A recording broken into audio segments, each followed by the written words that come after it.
Hello, in front of me I've got Xiaomi Black Shark 4. Today I'll show you how to add different types of cards to Google Pay. So let's open Google Pay, tap on Passes and tap on this blue button. Select Public Transport, Loyalty Program or Gift Card.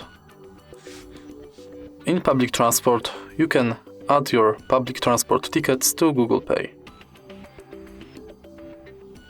Just select your public transport and finish the formula. Now let's go back and tap on Loyalty Program. Select your shop you want to add loyalty program to, for example IKEA Poland. Scan your card or enter your member ID. Then tap Save.